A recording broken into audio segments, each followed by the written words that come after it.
환자분들에게 이물질을 집어넣지 않기 때문에 아무래도 합병증이 적고 간편하게 할 수 있다는 장점이 있다고 할 수 있겠습니다.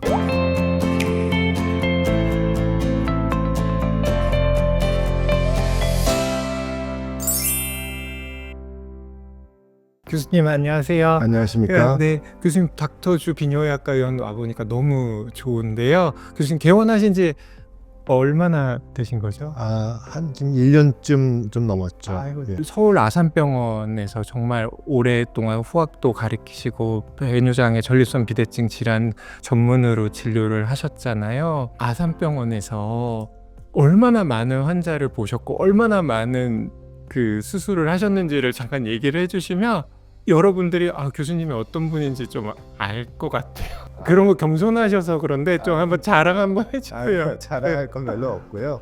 저는 도입 단계에서부터 홀랩 수술에 관여했고, 제가 아산에 있을 때 처음으로 우리나라에서 홀랩 시연을 했고, 그때 워크숍도 같이 진행을 했습니다. 이후로 홀랩은 전립선 비대증의 기본적인 수술로 많이 발전돼 왔고, 저도 굉장히 많은 환자들을 시술을 했습니다.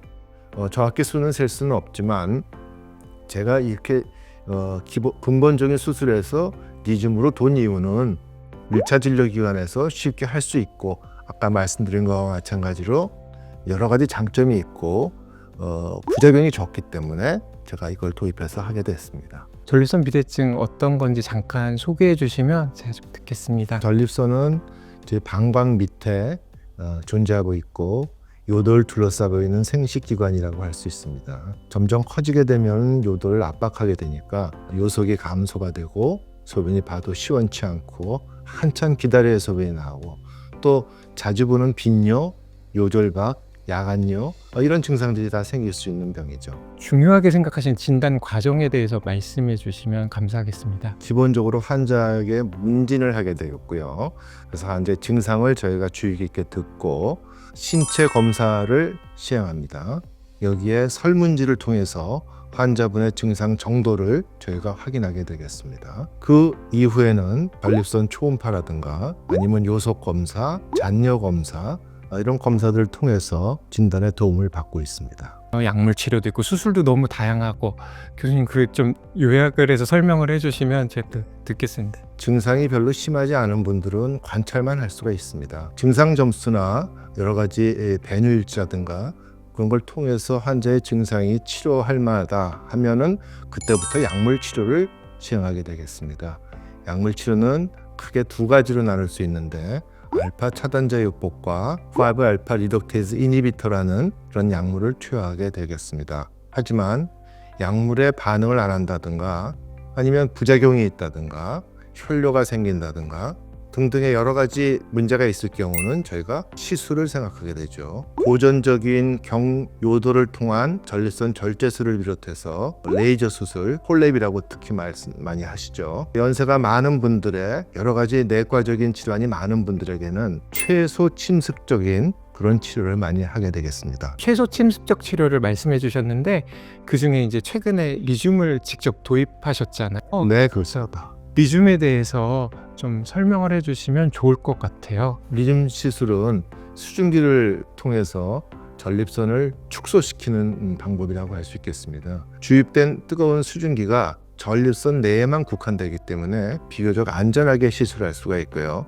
시간이 지나면서 전립선은 점점 축소하게 됩니다. 그래서 요도가 넓어지고 소변을 편하게 보실 수 있습니다. 환자분들이 좀 불안하거나 그럴 만한 시술은 아니죠, 교수님? 그럼요. 환자분들 저랑 같이 얘기하면서 환자분들 마음을 좀 편안하게 해드리려고 노력하고 있습니다. 네, 유로 리프트나 그런 것처럼 결자에서 클립 같은 이물질이 남지 않는 게 좀 저는 장점 같아요. 예, 환자분들에게 이물질을 집어넣지 않기 때문에 아무래도 합병증이 적고 간편하게 할 수 있다는 장점이 있다고 할 수 있겠습니다. 리줌을 선택하신 이유가 또 딱히 좀 다른 특별한 이유가 있으실까요? 아쿠아블레이션이라는 치료는 전신 마취가 필요하고 출혈이 꽤 있어서 나중에 지혈을 또 해야 되는 그런 단점들도 있을 수 있겠습니다. 유로리프트는 부분 마취로 한다고 하지만 이물질을 몸에 삽입해야 되기 때문에 흥증이라든가 염증 그런 여러 가지 부작용을 제가 3차 기관에 있을 때